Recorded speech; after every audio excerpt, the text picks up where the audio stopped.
සසරේ රැස්කළ කුමන හෝ පවක විපාකයක් නිසාද මන්ද ඒ අහිංසක අලිය ගිනි ගොඩකට මැදි වෙලා දුක් විඳලා මිය යනවා.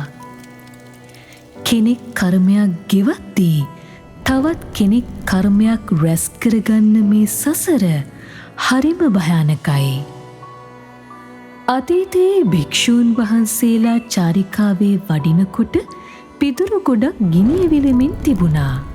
ඒ අසලින් කපුටෙකු පියඹා යමින් සිටියදී පිදුරු ගොඩින් මතු වූ ගිනි ජාලාවක් උඩට නැගීම නිසා කපුටා ගින්නට හසුව බොහෝ දුක් විඳ මිය ගියා.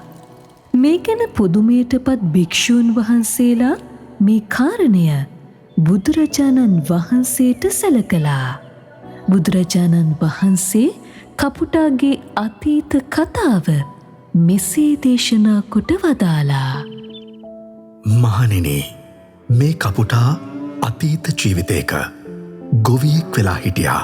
ඔහුගේ ගවයින් අතර සීසෑම් ආදී කටයුතුවලට අලසව සිටි ගවයෙක් ගැන අධික ක්‍රෝධයක් සිතේ ඇතිවී තිබුණා. ගවයා තනකොළකා නිදමින් සිටින වේලාවක ගවයාගේ ඇඟට පිදුරු තමා ගිනි තබා ගවයාව ඝාතනය කළා.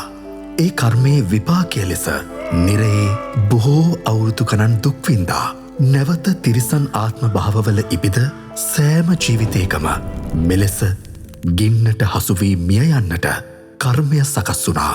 අපට කවදාවත් කිසිම සත්වයෙකුගේ ජීවිතයකට හානි කරන්න අයිතියක් නැහැ.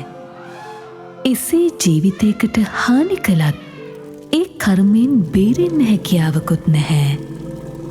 කෙනෙක් කර්මය ගෙවද්දී තවත් කෙනෙක් කර්මය රැස් කරන මේ සසර අතිශයින්ම බියකරුයි.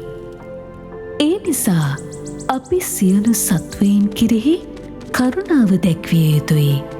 ඔවුන්ගේ ජීවිතවලට වටිනාකමක් ලබා දිය යුතුයි. මේ බියකරු සසරින් අත්මිදෙනා තුරුම පාප මිතුරු ඇසුර මුණ නොගැසේවා. කර්ම විපාක ගැන පහදා දෙන ජීවිතය යහමගට යොමු කරන කලන මිතුරු ඇසුරම මුණ ගැසේවා.